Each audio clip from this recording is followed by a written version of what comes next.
Isa pa? Yan muna. Coke Zero. Ha?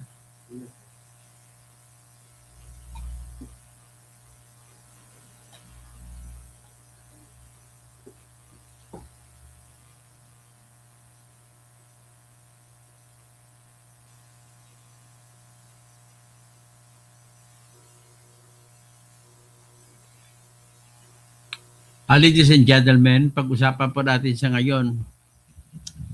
Kasi ang dalawang colonel ng Philippine Army, kasi po, ayaw nila ipatawag sila chika. Army din yan. Patawag na lang doon nila si Major Buransing, si Colonel Buransing, at si Colonel Parupio. Ito patungkol po ito sa Youth Leadership Seminar na ginawa. At patunayan nila na si Sara Duterte rito po ay nagsisinungaling sa pagsasabi na gumamit siya ng confidential fund dito sa Youth Leadership Seminar. Okay? So pag-usapan na, wala na ba?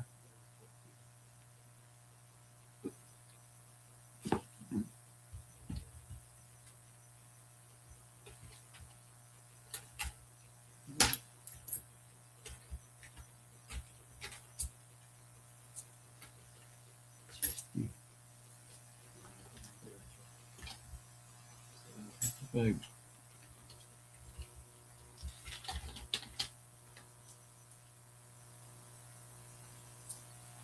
Ganti.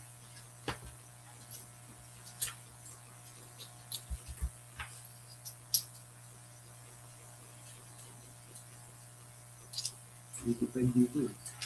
75.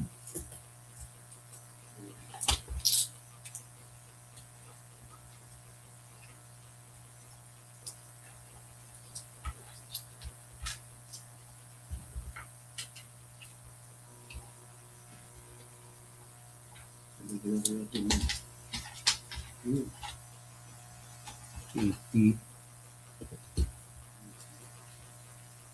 5.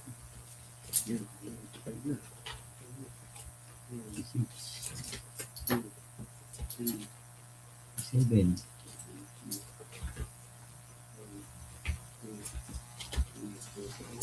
Sobre na. Hindi para magdalawa lang. 88. 85 kasi isa eh.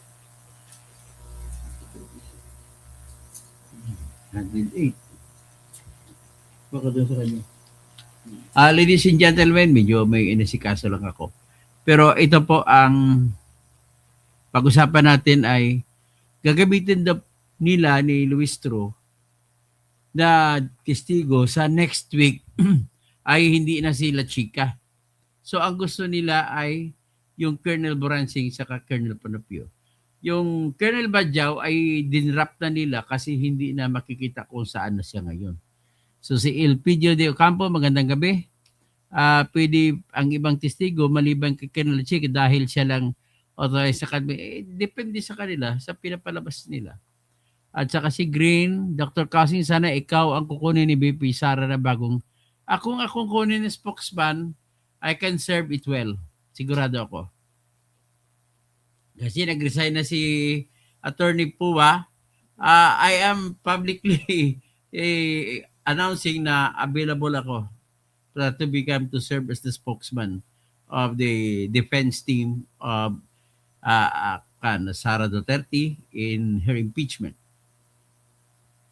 I'm too knowledgeable about it. Kasi everyday sinusundan ko. At saka I know all the nitty-gritty details about it. At malalim ang alam ko tungkol dyan. So, ito naman ang pag-usapan natin muna. Ito yung dalawang kernel. Paano ba ito? Delikado pa si Sara dito? Kung ikumpara mo doon kay Colonel Chika kasi almost official, natatakot sila ni Luis Tro na kukunin sila Chika para ipresenta na ebidensya nila laban kay Sara. So, si Green, Dr. Kasasi, sana ikaw nang kukunin BP. O sana nga, pag marinig niya, available ako. Available. I can serve well. I can assure you. So, ito ba, makinig muna tayo sa ating musika.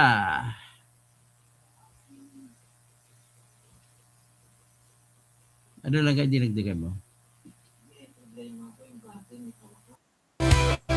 Hindi kasi pag isang pwede lang binigay ko.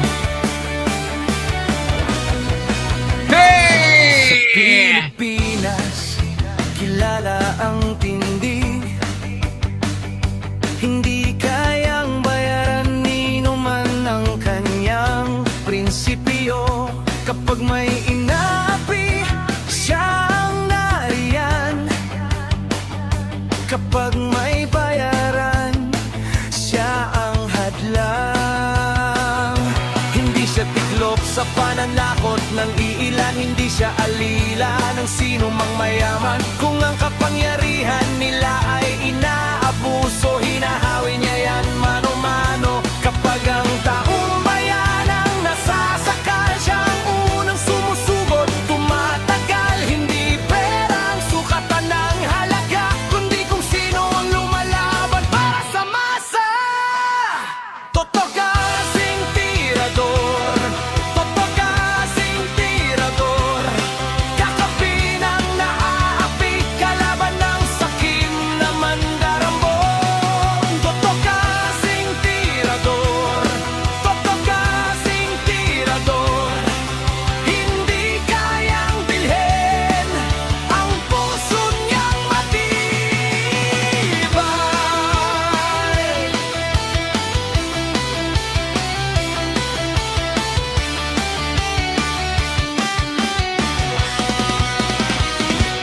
Nga magnanakaw! Sa pondo ng bayan, nanginginig Helen Bagyo! kapag siya Lain ang magrabi. nandyan. Sundal Pagpilasco! Bawat Unsubscribe! piso, bawat No problem. sentimo, kailangan Michael Bastis, sagutin yes sir. sa Qualified ka mata ng magiging tao. speech person para kay Madam. Walang Two ngiti batch qualified. para sa mandarambong walang pwesto, para sa sumisimsim kapag ang hustisya ang pinag-uusapan. Siya From ang Pamiling bantay sa Tarlac. gitna Lagi ng siya laban. panikik. Kung may nilulunod ang Ramos Tarlac. kasinungalingan, siya ang boses na hindi tatahimik. Sa bawat galaw ng mapagsamantala may salubong na paninindigan niya. Toto kasing tirador, toto kasing tirador, kakampi ng naaapi, kalaban ng sakit na buwaya. Toto kasing tirador, toto Oh, magandang gabi sa lahat-lahat sa Luzon, Visayas, Mindanao. kasing Happy kagabi sa mga tao ro sa Barm, Maguindanao, no? Agong Lanao. Kasay tama, hindi lahat ng tahimik ay duwag. Kapag ang bayan ang pinagkakaitan, siya ang Kumusta unang ka no lahon dyan? Ro sa Barm. toto kasing Anong tirador, tano election sa September sa Barm? kakampi ng naaapi, kalaban ng sakit na buwaya. Toto kasing tirador, toto kasing tirador, Maray na banggay sa mga Bicolano. tayo. Masbate, Albay, Camarines, Norte, Sur, Catanduanes, Masbate.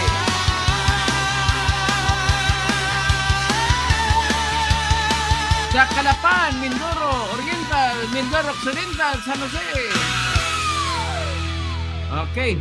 So, ito ngayon, another na patugtog natin.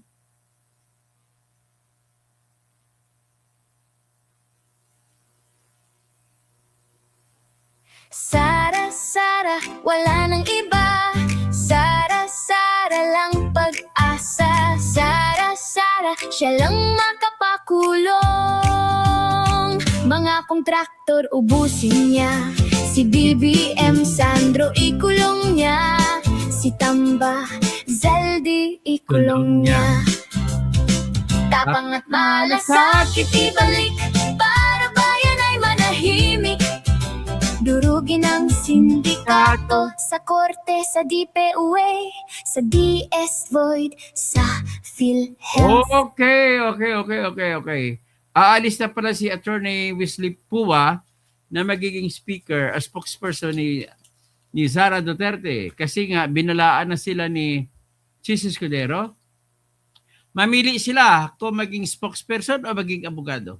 Pinili niya maging abogado, so aalis na siya ngayon bilang spokesperson ng ng team ni Sara Duterte. So, tingnan natin kung sino ang kukunin niya. Sana magaling yung makukuha niya sunod.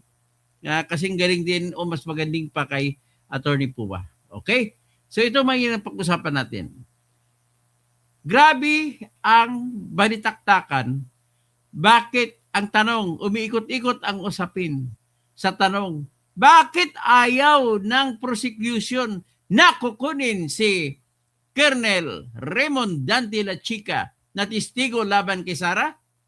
Ang tawag na dyan ay hostile witness. Bakit? Natatakot po sila. Ang katotohanan, natatakot sila. Mayang gabi diha sa Cagayan de Oro. Sa mga gidaog-daog ni Lordan Soan kontra ni Inday Sara. Kabugang ni si Suan Abinimog maayo. Ayaw nagbutar otro si Suan. Anyway, ang akin lang pag-usapan natin dito ay si Raymond Dante La Chica kasi ang balak sana nila ay paupuin si Raymond Dante La Chica at papakwento kay Raymond Dante La Chica kung magmula sa kwento ganito, tinanggap mo yung pera galing kay SDO o Special Disbursement Officer na si Gina Acosta. Pagkatapos niyo po natanggap, ano yung ginawa niyo? Ano ba, nagbigay ka ba ng resibo? Iko-confirm niya kung sinasabi ni Acosta kung nagbigay siya ng resibo o hindi. So, pero sinabi naman ni Gina Acosta, pagkatapos na maibigay yung liquidation, mga reports, mga acknowledgement receipts, ay kinuha na ni Raymond Dante La Chica yung pinirma niya na acknowledgement receipt. So, ibig sabihin po, sa sitwasyong ito, parang pwede na natin ma-establish na dinisburse ni Gina Acosta kay Raymond Dante La Chica ang pera. Okay? So, ito ay, kung ito lang, kung pwede yon, ibig sabihin, sang-ayon sa Joint Memorandum Circular 001-2015 na nililimitahan ang Special Disbursement Officer na siya lamang ang mag-disburse ng pera. Ngayon, ano ibig sabihin po ng disburse na galing sa yung pera ng confidential fund? At malaman natin mamaya, ipresenta ko sa inyo kung ano ang meron kay Colonel Boransing at sa kay Colonel Panopio na kung magagamit pa sila laban kay Sara. So ito na ngayon. Ang sa batas, ay hindi batas yun. Joint Memorandum Circular lang yun. Hindi po batas yun. Sinasabi po na natanggap, pinatanggap ni sino to? Si Gina Acosta kay Raymond Dante La Chica. So, ang sabi naman ng grupo ni Luis Tro, bawal yan, bawal. Kasi bakit? Anong argumento lang bawal? Dati. Ganito po, dahil sabi nila sa Joint Memorandum Circular ay si Acosta lamang pwede mamigay sa mga informante. Okay? Pero ang katotohanan na inamin naman ni Acosta ay binigay niya kay Raymond Dante La Chica. So pag-analisahin natin yan mamaya. No? Kasi ang point of issue, ang kontrobersya dito ay magiging guilty ba si Gina Acosta at saka si Sara sa pagbibigay ng pera kay Dante La Chica at hindi si Gina Acosta ang namigay direktamente sa mga taong tatanggap. Yan po ang mangyari. Okay. So ngayon, sinabi din doon ni Acosta na hindi na natin pwede ma-deny na si Raymond Dante La Chica ang lahat namigay at siya din ang lahat nagsabi ko ito nagbigay ng mga acknowledgement receipts. Ibig sabihin resibo na tinanggap ang pera. Okay. kasama dyan sa mga pinag-usapan ay nagtatanong, bawal ba yan o hindi? Yung pagbibigay ng pera na talagang minaliit ni Rapi Tulfo, si Ortonio, na sa pagsasabi na bobo daw siya, graduate pa ng Ateneo tsaka UP. Bobo daw siya. Grabe, no? Stupido daw. Blind loyalty. Yan ang mga lingwahe ni Tulfo. Alam mo, Tulfo, Rapi Tulfo, kung makarating man sa iyo mga sinasabi kong comment ko, sa sinasabi mo po, nabisto ka kung gaano ka katalino o kabubo. Hanggang doon lang palang kaya mo, tapos nag-insulto ka pa. Bakit yung iba dyan hindi naman nag-insulto? Si Bam Aquino hindi rin nag-insulto. Si Kiko, medyo malaki lang mata, pero hindi naman nag-insulto. Si Robin Padilla, hindi lang nag-insulto. Si Amy Marcos, hindi naman nag-insulto. Si Cheese, lalo hindi nag-insulto. Si Win Gatchalian, hindi nag-insulto. Si Miguel Subiri, hindi nag-insulto. Si Joel Villanueva, hindi nag-insulto. Bakit ikaw, kayo ni Erwin, kailangan nyo pa mag-insulto ng testigo? So anyway, ang gusto nila palabasin kasi ni Tulfo na aamin si Yusek or Asik Ortonio na binulsa ni Sara ang pera. Yun lang naman, wala nang iba. Ang problema, gusto niyang ilagay yung salita na yan sa bunganga ni Asik Ortonio tsaka ni Gina Acosta. Pero tinawag niya si Gina Acosta, ano ka ba? Tingin mo sa sarili mo, smart, average, o idiot? Kalain mo, ganun mga tanong, di pa pang-insulto yan. Anyway, sinabi naman ni Acosta na average na siya. Pero ininsulta pa rin niya. Tapos si Ortonio hindi nakatiis. Sabi niya, with your respect, sir, I take offense to what you did to me. Grabe. So, ibig sabihin, yan po ang sitwasyon. So, wala pang katibayan po na magpapakita na binulsa ni Sara. Tapos, ito sana si Litchika sana nakakaalam kung paano na matapos matanggap niya pera, anong ginawa niya? Wala, hindi na natin malalaman kasi ayaw ng prosecutor ipapakita si Ikan, isalang si Litchika. Ngayon, ang masasabi ko lang yan, hanggang dyan na muna ang sitwasyon. So, wala tayo lahat ay bulag. Pero siyempre, dahil walang ebidensya na binunsa ni Sara, ay ipagpalagay na lang natin na hindi nagnakaw si Sara. Ganun lang kasimple. Kung mayroong ebidensya, saka pa lang natin masasabi na nagnakaw siya. Sa ngayon, ano pang ibang kalagayan sa ngayon? Na may mga resibo na binigay, acknowledgement receipts ang lahat. Na sinasabi doon na nakatanggap ay mga peking pangalan lahat. Ngayon, ang dyan naman po ay binalibag na po, binasura na yan ng 2 state auditors ng Commission on Audit. Ang isa si Attorney Roderick Wamil ay nagsabi na hindi nila tinitingnan kung totoo o hindi. Baliwala sa kanila kung totoo o hindi ang mga pangalan na nakalagay sa resibo na tumanggap ng pera kagaya kay Mary Giz Piatos. In other words, klaro na ngayon na hindi pwede mo sabihin na kasalanan ni Sara nang dahil lamang sa mga alias ang nakalagay sa resibo. Diyan na po tayo ngayon. So, ngayon, ang hinahanap naman nila, nagagalit ngayon ito si Rapi Tulfo kay Ortonio at kay Gina Acosta. Bakit hindi nyo inusisa kung sino yung mga Mary Giz Piatos na yun? Sinagot siya, sir, wala po kami dyan, hindi po namin ang duty namin. Nung sinagot naman Ortonio, sir, nagpadala sabi ng ang COA na parang Audit Observation Memorandum, pero ang ibig sabihin lang sa Tagalog ay pinadala sila sukat ko, anong kulang ninyo, anong reklamo ng COA sa kanila. Hindi nakasama sa reklamo ng COA kung totoo o hindi si Mary Giz Piatos. So, wala silang obligasyon na osisain kung sino yung mga alias na yun. Hanggang doon na ngayon tayo ngayon. So, in other words, as we now declare, ay wala pa silang ebidensya kung napunta nga kay Sara ang pera.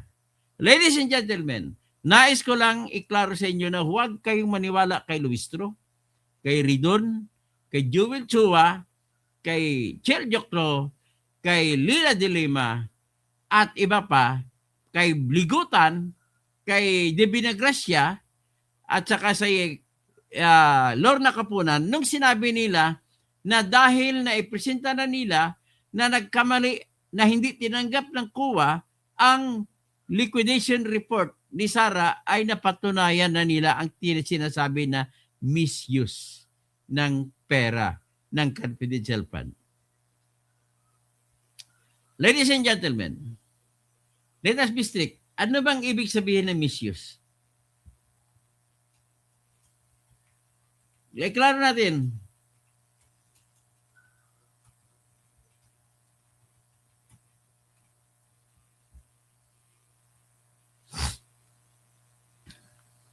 Misuse. Ang use, gamit eh.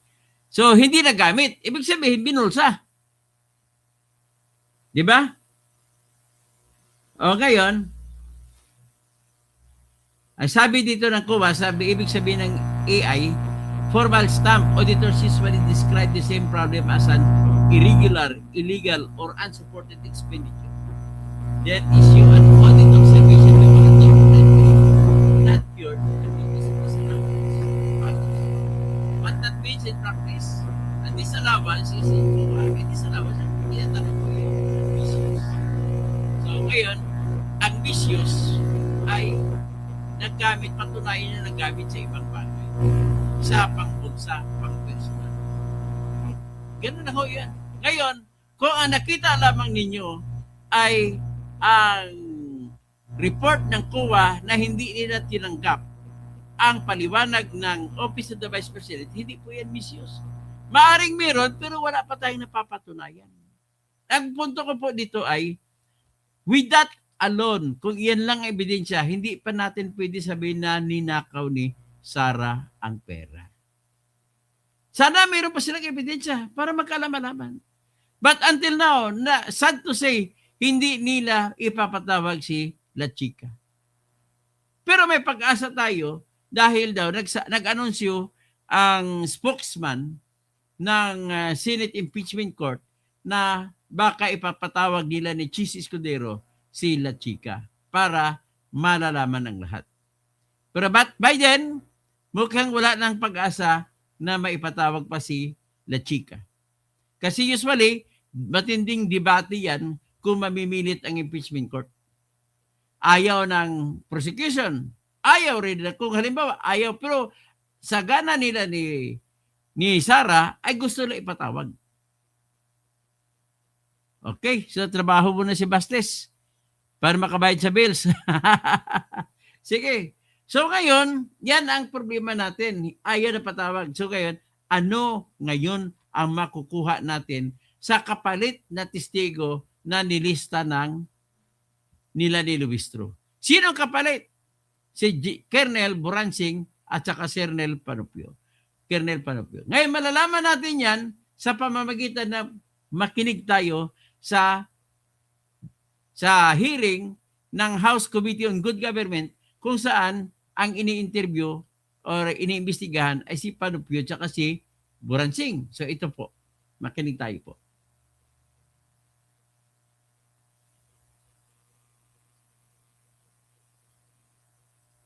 Ito po siya. General Memphin, Si General Memphin po, retired, siya nag-acto as USEC para sa Department of Education. ang Department Computerization Program ay pinamumunuan ng Program Director. Ito po ang nakasaad sa Department Order Number 78. But because the former Secretary trusted you so much on this position of being the Undersecretary for Administration, the DepEd issued DO number 16, series of 2023. Would you like to enlighten us kung ano po itong DO 16, series of 2023? Actually, it's the revision of the Department Order 78, ma'am, series 2010. It's actually revising the compositions of those for the To procurement be of specific, General Memphis, with all due respect, ano ho ang pinaka-significant na naging pagbabago in terms of the DepEd computerization program from DO78 to DO16? it's not only the director who decides for the computer procurement of department computerization program. For the information of the committee, General Memphis, it is clear that from DO number 16, the management of the department's computerization program was transferred from the program director to the undersecretary for administration, and that is you, General Memphis. That is how Hindi natin, hindi yan. Wag mo 2022 because of the sa kon- change of dito tayo mag-usap sa DepEd since 3 lots supposedly delivered during December and early January. Honor, Mr. Chair. how you appreciate the utilization of the 294 million confidential fund. Again, ma'am, in my to be candid about it, Your Honor, Mr. Chair, I was not aware of how the confidential fund is being utilized or implemented, but I just wanted to report to the body that the LGU of Davao, even before and after my term, is being supported in terms of logistics, meaning our vehicles, the maintenance of vehicles are coming from the LGU. And if there are major activities like gathering, like Kadayawan, Araw ng Davao, all the security elements involved in the securing Davao City and its major events, the LGU is providing support in terms of meals and logistics, meaning fuel to our pa. Seeing there is a certification here signed by you, I suppose. This is dated January 1, 2024. You are certifying about the 8 activities for the Youth Leadership Summit with 531 participants, as well as information education campaign Tarapakan. with 53 activities and 9,428 participants. Do you confirm this? Colonel Boransing, you are recognized. Thank you, Mr. Ito Chair. si Colonel Boransing at tinanong siya doon sa 8 Youth Leadership Seminar. Ano magiging papel niya sa bakit pinatawag siya nila ni Luistro? I confirm that, Mr. So, Chair. pinakonfirm niya na merong 8 Youth Leadership Seminar. Okay. I observe that the certification is addressed to whom it may concern. So, ito yung controversial na certification. Actually, kung binasa ito, babasahin ko This is certified that the 1st Infantry Tabak Division of the Philippine Army, located at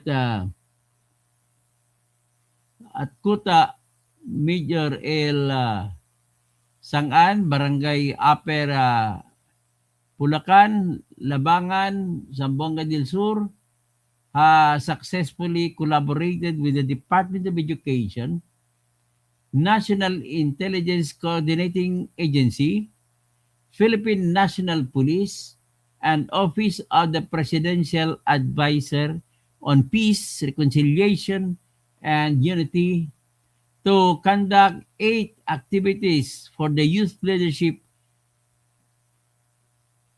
Summit, okay, with 631 participants, and an information education campaign with 83 activities and 9,428 participants. in different schools within the area of operations of the command. That was carried out from January 1 to December 31, 2023, which resulted in 0 reported CTG recruitment. In addition, this command has implemented the FRAG O 02-2023 to complain Tinabangay 2023-2026 aimed at destroying the remaining CTG armed groups within the AO of the command. Ano CTG? Parang terrorist groups. So, ang ibig sabihin CTG, mayroon silang activity. So, ngayon, kung anong activity man nila ay titingnan natin. Kasi may nag-message sa akin dito.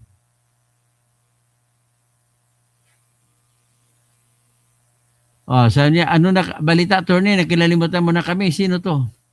Katoto, bale, hostile witness din po. Hindi sila maging hostile witness, kundi sila po ay testigo na regular. Okay? Okay, diretso na tayo.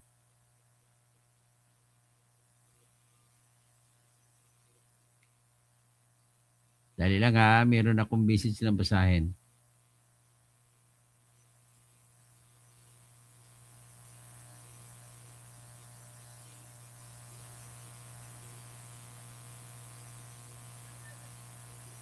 So anyway, dito balik tayo sa ating ano. So ngayon, itong project na to ay tinatanong, pinapalabas ko no ni Sarah na ang pera ng confidential fund ang ginamit. Yan ang issue dito. So ngayon, pag makita mo ito, pag mapakinggan mo, pera po ng Philippine Army, pera din ng mga bawat bayan, at pera din ng iba pang opisina ang ginamit sa seminar na yan, sa summit. So, ang problema lang ay ini-interpret ng mga umako sa kay Sarah na ang pera ng confidential fund ay diyan ginamit. Hindi po. Sinabi na nga ni Sarah na ang pera ng confidential fund ay ginamit sa paghanap ng mga informasyon na baka mayroong magsasabotahe sa event ng Youth Leadership Seminar. Kita mo yung kanilang isi-seminar, doon niya sa Zamboanga, sa Lanao del Sur, Lanao del Norte. Hotbed po yan ng mga terorismo. Counter-terrorist group ang nila, ang pangtrabaho. So ngayon, sigurado ko yan na may bumba-bumbahan yan. So ginamit po ni Sara Duterte ang pera niya na sa confidential fund para mabantayan itong activity ng Philippine Army. Ganon din, 8 event ito kay Colonel Bransing. Ang kay Colonel Panopi naman, 21 events na nag-certify sila na nakipag-coordinate sila sa Department of Education. Kasi nga mga bata ito. Mga bata na estudyante sa mga pupils. So, kailangan lang seminar, panlaban, ito yung ginagawa ng Army sa Mindanao para panlaban sa mga kampanya ng mga terorismo. Okay? So, pagpatuloy natin. And then, at the end of the body, it says, for the commander. Kanino ho ba talaga naka-address itong certification na ito, Colonel? If I may, Mr. Chair, I'd like to explain about the certification. Please continue, Yes, Colonel this, Boranding. our job, the First Infantry Division covers the whole. Nais ko lang ay ipaalam sa inyo, itong gustong ipatawag na testigo nila ni Lubistro. Tingnan, pakinggan nyo kung makaka-damage pa ito kay Sarah. Zamboanga Peninsula and both Lanao provinces. Mr. Chair, with all due respect, Colonel, Yes, I have a limited time, so kindly give a responsive answer to the questions that are being raised. Ang tanong ko po, Colonel, kanino ho ba naka-address itong certification? Sa taas po, to whom it may concern. Sa baba, for the commander. Yes, Ano bang big deal dyan? Wala ko nakita ng ano dyan na relevance. Mr. Chair, this was asked by the DepEd, and this is our standard format for May all. we know who in particular Standard format nga eh. in DepEd asked for this certification? USEC MEMPIN. USEC MEMPIN. Yes, Mr. Chair. And that is the standard certification because of our multi-stakeholder activities on the ground. A lot of other agencies ask for certifications.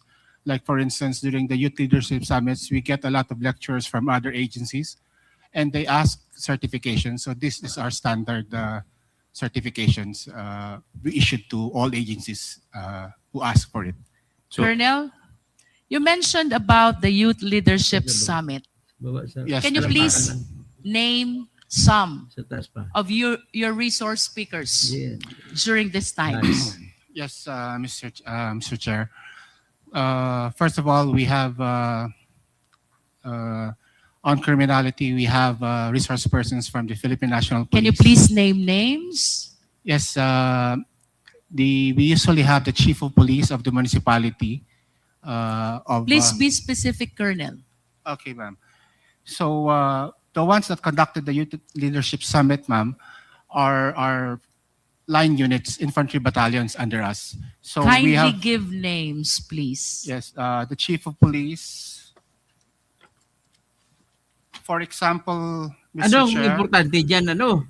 if I may, the Youth Leadership Summit, August 7 to 9 Alamin po August pangalan. 2023, conducted in Barangay Poblacion, Madaya, Maging Lanao del Sur.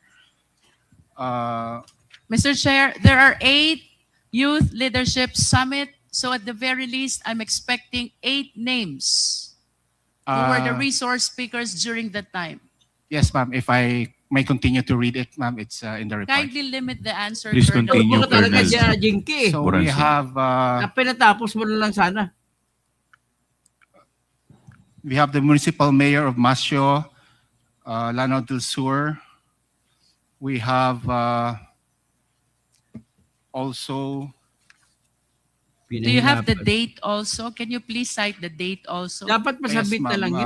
as I earlier said. Date of YLS and then the resource speaker. Yes, ma'am. As I already said, this one is August 7 to 9, 2023. The venue was in Maging, Lanao del Sur.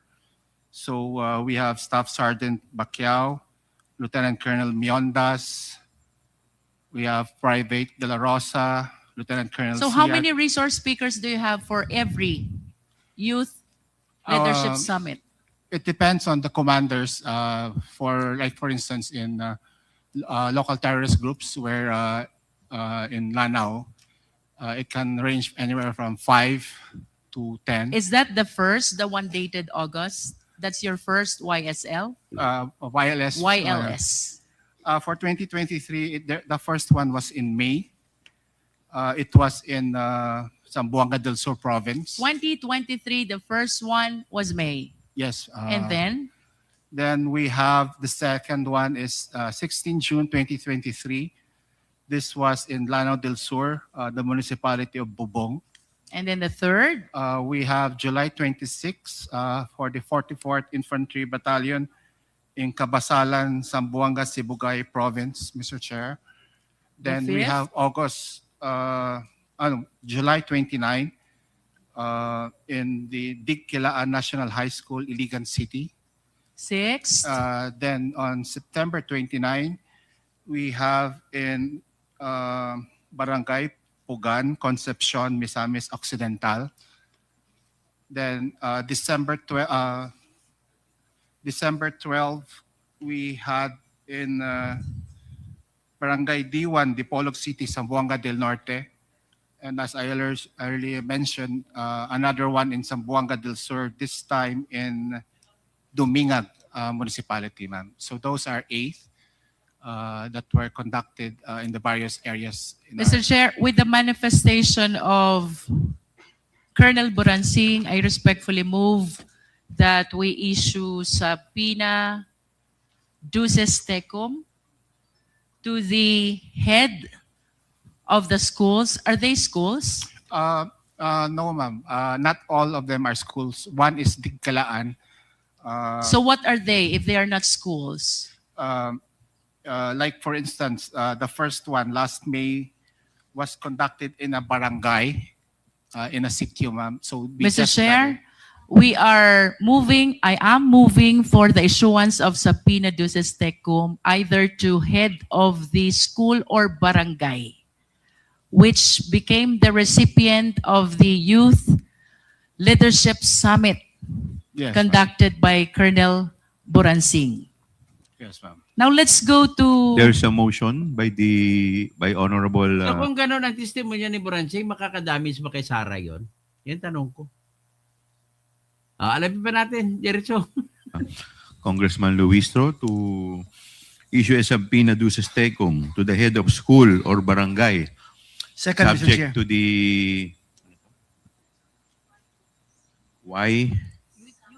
YLS.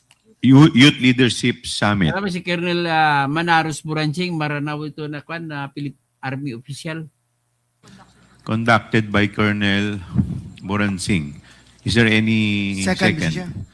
Duly seconded by Honorable Flores. Is there any objection? Hearing none, the motion is carried. May we request as well, Mr. Chair, that the documents in the possession of Colonel Buransing, which I believe pertains to the Youth Leadership Summit, be submitted to the committee. Mr. Chair, according to the Freedom of Information Act, since these are confidential, we can share it. But if we follow the act, the Philippine Army or the General Headquarters Armed Forces would like to ask a written request from the committee, which is according to the Freedom of Information Act. Then we will provide. COMSEC is requested to draft a letter Thank you, Mr. as Chair. requested by Colonel Boransing. Matanake may api-api ka. Please continue, Congressman Luistro.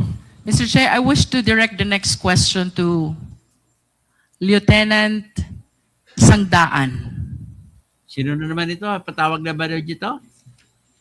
Lieutenant, Lieutenant, kindly occupy one of the seats.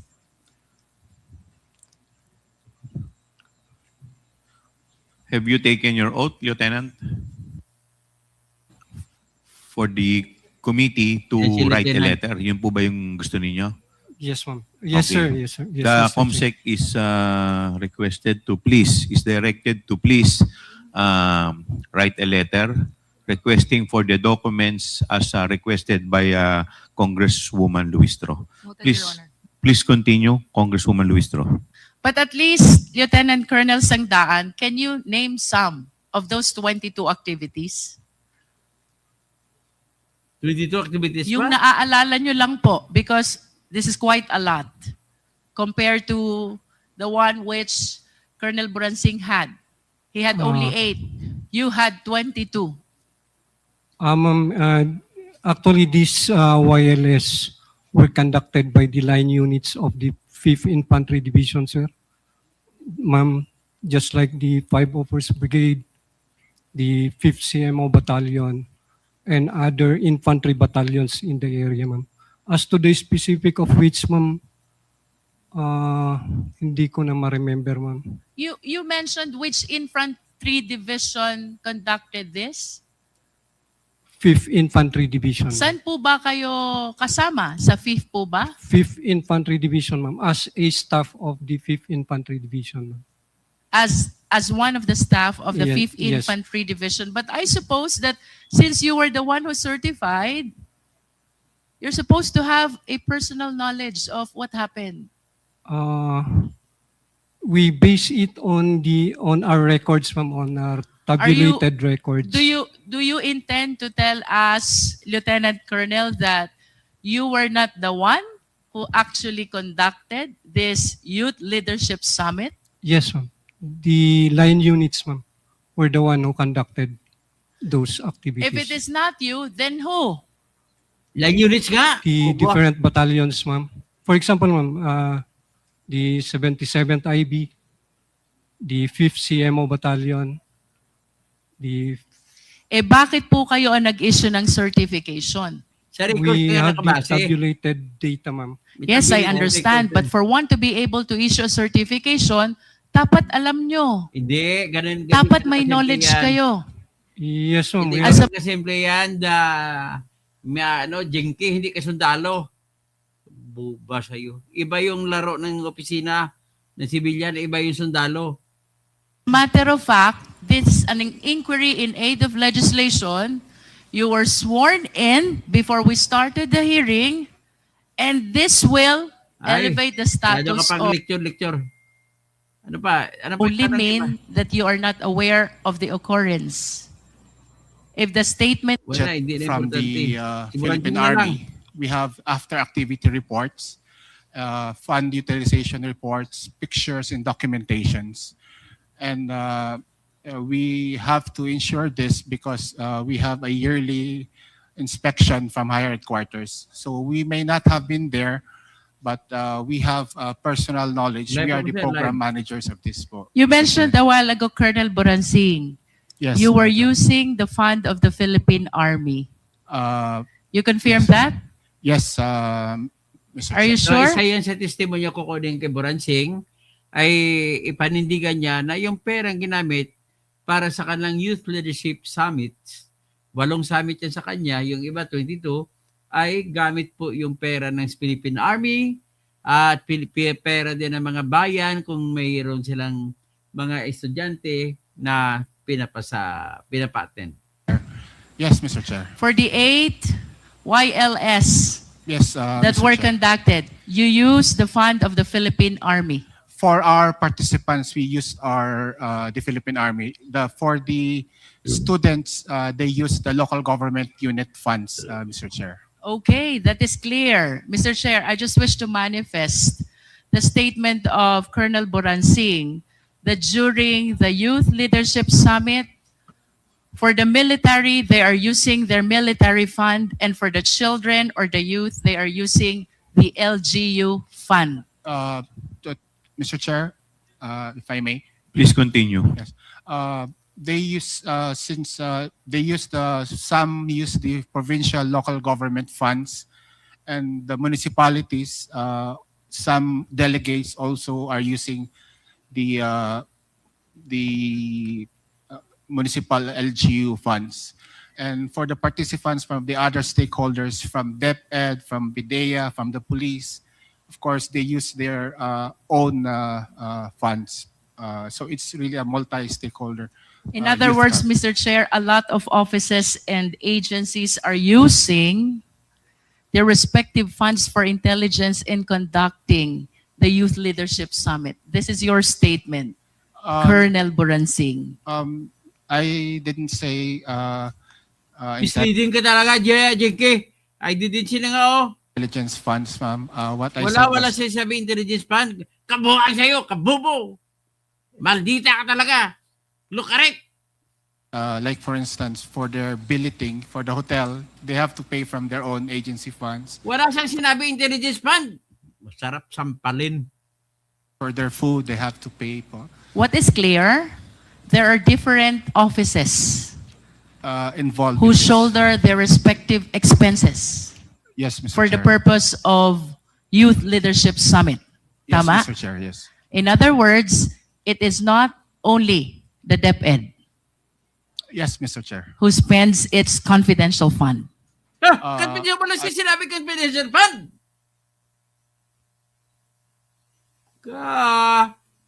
Maldita ka talaga. Misleading ang ginagawa mo. I have no knowledge of what their source of funding is. But in as far as you are concerned, kanya-kanyang gastos ang KKB. iba't ibang opisina. Huwag mo na KKB dugtungan po. intelligence And for the children, the youth, you said it is being shouldered by the LGU. Tama? Yes, Mr. Chair. Thank you, Colonel. May we request, Misleading ka talaga, Jinky Locaret Plistro. Sinabi na hindi, walang sinabi si Kernel na intelligence fund, ba't mo isasalang sa bibig niya? Yan po, ladies and gentlemen, yan po si Colonel Boransing, isa sa pinatawag na testigo para next week bilang kapalit po kay Colonel Chica.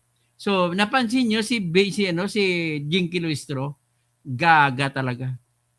Gusto na ilagay sa bibig ni Colonel Buransing na yung pera ko ng confidential funds ko na ginamit sa pagpa-hold ng Youth Leadership Summit. Ang klaro dito, kani-kanyang mga organisasyon, kani-kanyang gastos sa pagdalo ng Youth Leadership Summits. Yung mga bata ay ginastusan ng LGU o Local Government Units. Alam mo ba, Romel, Bingson, Argo, ano ba ang mga bayan binabanggit? Ben Recamador, yun po ay bayan ng mga lugar ng Imailip, Minilip. Tapos si Colonel Buransing po ay Maranao. Wow. Colonel Manaros Buransing. Kuwan siya, kumbaga, ang mga, alam naman natin, mga Muslim sa mga Iminilip, Imailip, isa po siyang Muslim. So, walang sinabi si Buransing na intelligence pa na ginamit. So, paano ngayon gagamitin nila ni Luis Tron na testigo kapalit kay La Chica? Ito si Buransing. Makinig pa tayo. Lieutenant Colonel Panopio. O, si Panopio naman. Yun naman isang testigo gamitin nila. Colonel Panopio, you are recognized. Maldita talaga itong Jenky Luis Tron. Nag-imbento ka ng kwento. Good afternoon, Mr. Chairman, Your Honor. Pero dito mataba pa siya kasi hindi pa siya nagpasiksi. Ngayon nagpasiksi, nakaparitoke na. Dito ang laki-laki ng mukha niyo. Pero ngayon ang ganda niya ngayon. Oh, nagparitoke na. Colonel, I have with me another certification bearing the signature of Magtanggol Panopio. Is this your signature? Yes, Your Honor, Mr. Chairman. On this certification, you certified. O yan. Yan po ang sinasabi ni Colonel Buransing na standard template nila. Kaya ini-issue nila sa kung sino-sino mga opisina na sumali sa Youth Leadership Seminar ang pagbibigyan nila ng certification. Standard na yan. Ganon din ang pinirmahan ni Colonel Buransing. Ganito rin pinirmahan ni Colonel Panopio. 205 youth students from different schools. 3 youth leadership summits held in the provinces of Bulacan, Nueva Ecija, and Zambales. You confirm this? Yes, Mr. Chairman, Your Honor. And similar to my question to Colonel Buransing and the other Lieutenant Colonel, nakalagay po sa certification nyo, to whom it may concern, to sa taas, sa baba, for the commander. Kanino po ba talaga naka-address itong certification nyo? This is addressed to DepEd, ma'am. May I explain for the commander, ma'am? And can you please kindly be particular? Who in DepEd? Ang dami po nila sa DepEd. Sino po sa DepEd ang kausap nyo when you submitted this certification? Yusek Nolasco Bempin, ma'am. That's Yusek Mampin. Hindi si Sarah. Okay. And can you please substantiate as well the 3 youth leadership summit that Ano, you nagbisaya ka na, leadership. Tagalog ka eh. conducted in your province? Ikaw ba nakaparticipate dito? Your Honor, Mr. Chairman, hindi po kami nag-participate specifically because as a staff, we are just supervising and monitoring the activities of the Youth Leadership Summit. So because- similar to Colonel Buransing, you are just aware of the occurrence, but you were not part of the event. Yes, Your Honor, Mr. Chairman. And with respect to the expenditures for similar programs, Ikaw naman, intelligence pa would you naman confirm magitin the mo. statement of Colonel Buransing na Yes, ang Your mga Honor. opisinang participants ay kanya-kanya ng gastos? Yes, Your Honor, Mr. Chairman. And with respect to the participating children and students thereat, tama po ba yung sinabi ni Colonel Buransing, LGU ang sumusuporta sa expenses nila? Yes, Your Honor, Mr. Chairman. Are you sure? Yes, Your Honor, Mr. Chairman.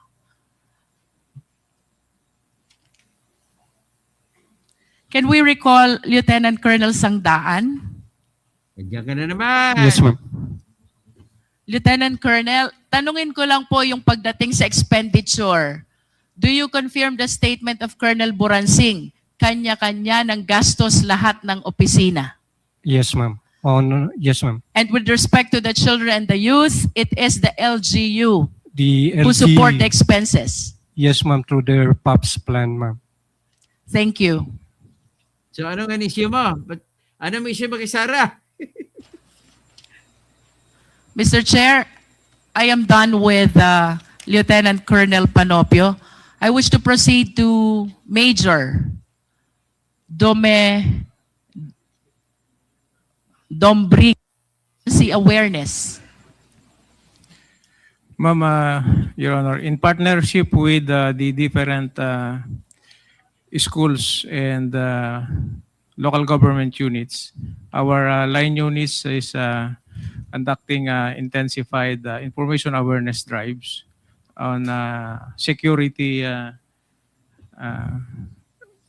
awareness, ma'am. How about the social media posts? Paano nyo po ba ginagawa to? Utilizing the social media platforms of our infantry divisions and our line units, ma'am, we cross-post social media products of the AFP units and to include, ma'am, the other agency social media products. Rough estimate lang po, Major. Sa tingin nyo po itong mga reported activities nyo na to, total of 9,712, the activities I mentioned earlier. If you're aware, mga magkano po ang nagastos na pondo ng AFP dito? Ma'am, with that figure, the number of anti-insurgency flyers distributed, a very minimal expenses lang po dahil printed flyers lang po ito dun with the bond paper po. You're saying minimal. You're saying minimal. Minimal expense. You said that? Yes, ma'am. And it will no way reach 15 million. Tama? Hindi po, ma'am. Hindi. No way. No way. Thank you. Mr. Chair, gusto ko pong balikan si General Mempin. Ay, gano'n naman. General Mempin, you are I'm about to recognized. wrap up, Mr. Chair. Yes, Your Honor, Mr. Chair. General, kanina po sabi nyo, hindi nyo alam yung confidential fund. Yeah, You that's still correct. confirm that? That's correct, Your Honor, Mr. Ayan, Chair. hindi ka naman sa intelligence fund. Walang kinalaman. Wala silang alam sa intelligence fund. I hope you understand that the certifications which I confirm from the AFP officers, the 4 of them, pertains to the expenditure of 15 million taken from the confidential fund. And according to them, those certifications were required by you. Your Honor, Mr. Chair, actually, I was asked by the Officer of the Secretary to ask for certification coming from these units. But it is clear to them or even to me that no funds are involved, meaning no funds released to these units. What the Office of the Secretary is wanted to know is the product or the result of the collaboration of various stakeholders, including DepEd, with regards to our youth. So it is clear, ma'am, that DepEd has not released any single centavo to the conduct of wireless to the units mentioned, ma'am, Your Honor and Mr. Chair. Ba, nakangisi si Jeremy Luistro. Akala niya, lusot na siya, makakuha na siya ng confidential fund na 15 million daw ginamit sa mga activities. Eh, ang problema sa Jenky Luistro, yung utak mo marumi. Ginamit po yung pera, hiwalay yun na intelligence operation para malalaman baka mayroong magsabotahe ng mga activities. Hindi yung ginamit doon sa activity na youth leadership seminar. If you are saying, General Mempin, na walang ni-release na pondo ang DepEd dito po sa Youth Leadership Summits, saan po ginastos yung 15 million? That's, Your Honor, Mr. Chair, I was not aware of it. Wala, hindi siya aware Because, niyan. Hindi mo siya pwede matanong yan. The task given to me is just to coordinate Kabubo. Sinabi na kanina pa yun na wala siyang alam dyan. Ba't mo titatanong? because to be candid about it, the commanders of Colonel Buransing, Colonel Panopio, and Lieutenant Colonel Sangdaan are my former colleagues or classmates in the Philippine Military Academy. Mr. Chair, I wish to ask the COA, Attorney Camora, tama ba ang understanding ko? Sa AOM, may disallowance na 75 million. Out of 75 million, you are asking for supporting documents of the 15 million which were paid as rewards to informers. Attorney Camora, you are recognized. Yes, Mr. Chair. Pero iba naman yung informers. Iba naman yung youth leadership seminar. Kabobo. In response to that supporting documents, the DepEd submitted these certifications about the Youth Leadership Summit. Tama ba? Yes, Mr. Chair. In other words, these certifications submitted by the AFP officers are being used as justification for the 15 million Hindi! utilization. Wala sinabi ganun. Kagaga. Nag-imbento ko ng kwento. Paid as Hindi reward po ginamit dyan ng 15 million. Salap sampalin ng putang babaeng ito. to informers. Tama po ba? Yes, Mr. Chair. Si Yes naman General Mempin, your statement is completely contradictory Ayan, oh. to the stand. Campaign nyo si Camora. Hindi nga ginamit yan ng 15 million. Kabuang siya katarantado. Saan ang ebidensya mo? And possession of COA. Your Honor, Mr. Chair, as I previously mentioned, the only task given to me is to coordinate to my colleagues in the active service of the Philippine Army to have a report on the conduct of Youth Leadership Summit. But as to the utilization or disbursement of 15 million payment to informers, I was not made aware of it, and I have no knowledge that this certification is for the payment of informers.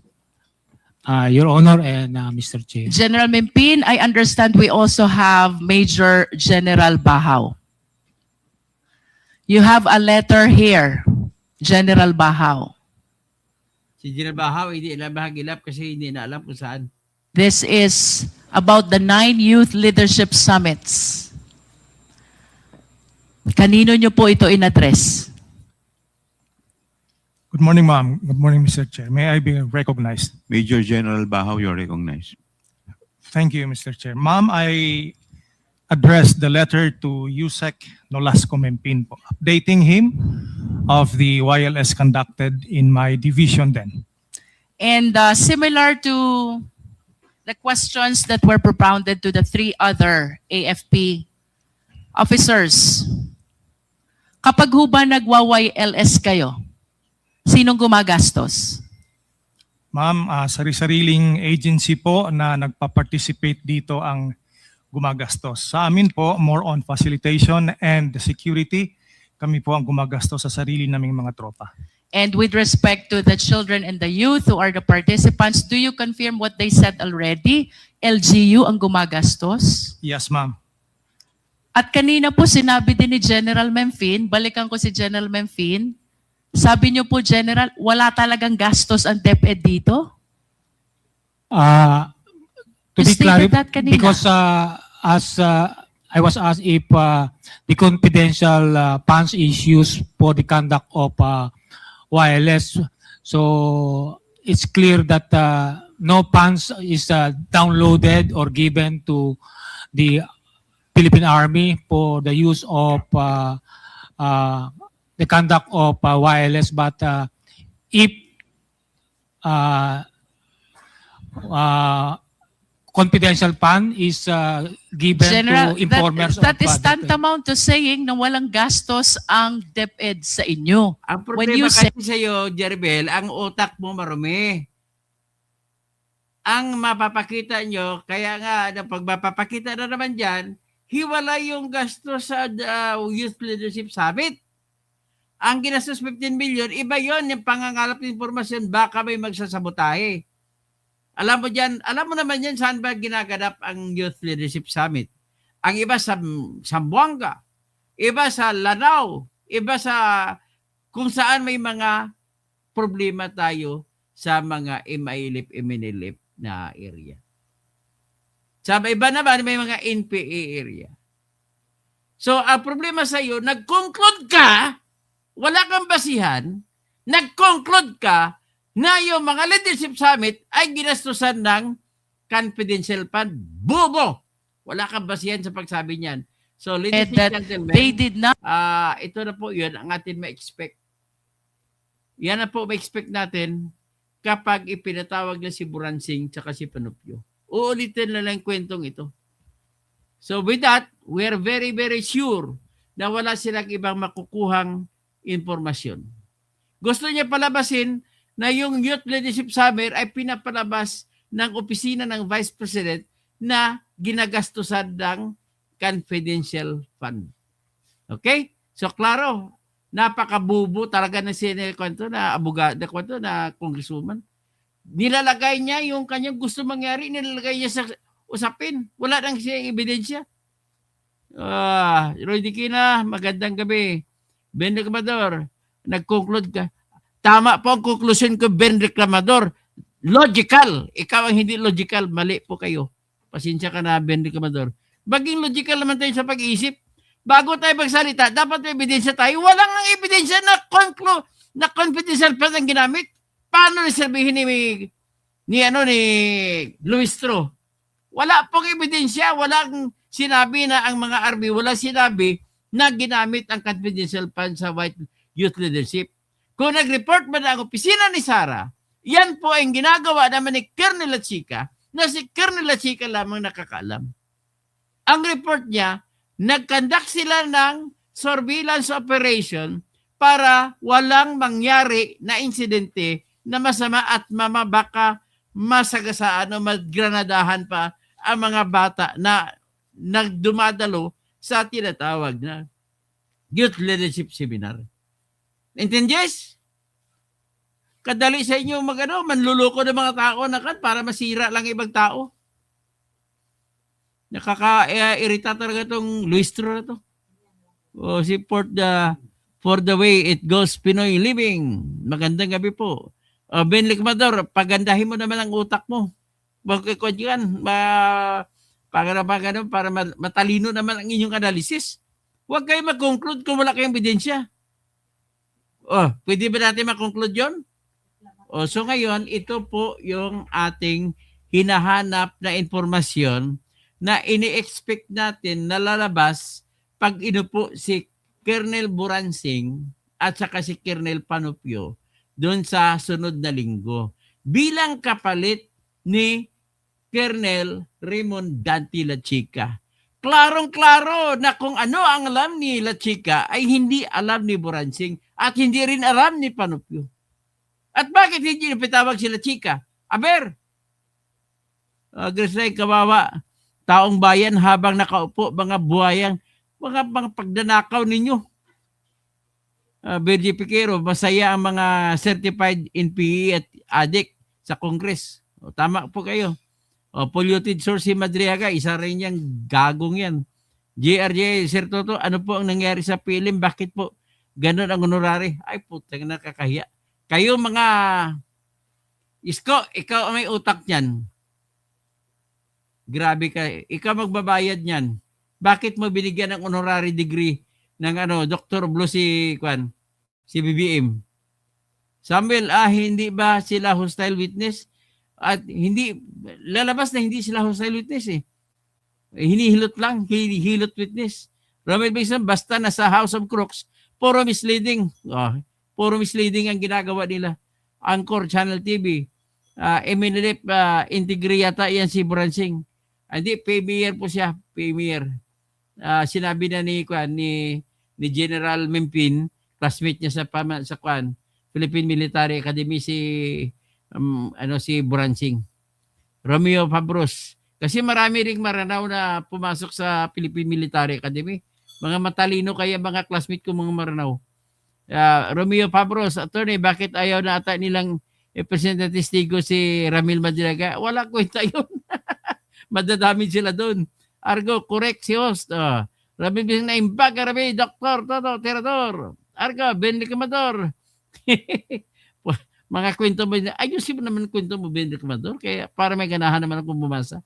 Graceline, impeachment proceedings, wala pa rin makuhang credible witness. O klaro na, wala makukuhang credible witness. Sa Pataw Diliman, umasa mga ma-intimidate niya ang mga taong na may mention niya. Graceland, ayaw tumigil ng mga congressman na yan. Darwin P. Diases, wala na talaga, guys, bali, inulit lang nila ang sa HOR. So, easy watching from Dinalupihan, Bataan. Easy. Darwin P. Diases, pagdating na lang sa cross-examine, katuto, maliwanag na yung pagda-cross-examine yan. Si Gonzales, ikot si PBBM kung bag sa chess, BP Sara ahead ng 15 moves. So, easy. Ano na balito tayo sa kinalimutan mo na kami? Hindi naman. React lang. Darwin Pediasis. Katuto, bali masyadong busy lang, masyadong maraming emergency lang. Mine. Tapos si Michael Bastis, trabaho ko muna sir para makabayad sa bills ko basta. Okay? So, Colin Delay, watching from Dubai, UAE. Si Gonzales, thanks sa attorney, bottom line, walang kaso. Okay. Colin Delay, Tony Sarinas, palagay ko sir, yan si Tolpo, binayaran yan sa pang-insulto. So, Tolpo, insulto. Michael Bastis, basta mga tulisan at kawatan na politiko, galit. Si Madam Sara. Okay, Helen Baguio, Grace Line, Glenn Mac, Raymond Ribocas, hindi na kailangan sila chika na i-establish na may violation si Claro na guilty. Hindi po. Kabubo naman sa iyo, Raimundo Ribocas. Paano mo sabing guilty? Wala pang ebidensya na nagnakaw sa? Kabubo na. Bubo talaga. Huwag ka magsabi ganun. Wala kang ebidensya. Tony Sarinas, watching from CDO. Shout out, sir. Regina Belino, good evening po. Okay, Michael Bastes, yes sir, qualified ka maging speaker, spokesman. Primo Junior, baka may alam yung dalawang FP na alam nila kung sino ang gastos. Tapatawag nila. Miriti, good afternoon. Pero klaro na sinabi na wala silang alam. Helen Baguio, Teodoro Velasco, unsubscribe. Yes, unsubscribe. Wala akong magagawa. Ikaw ang mga bobo kayo eh. So bakit ko naman pilitin ang bobo? Di ba? Ferdinand de la Cruz. Adol Toto, mabuhay ka. Shout out from Kamiling, Tarlac. Ano yung bagrabim, mga taga Kamiling? Okay. Again nyo na tayo. Marami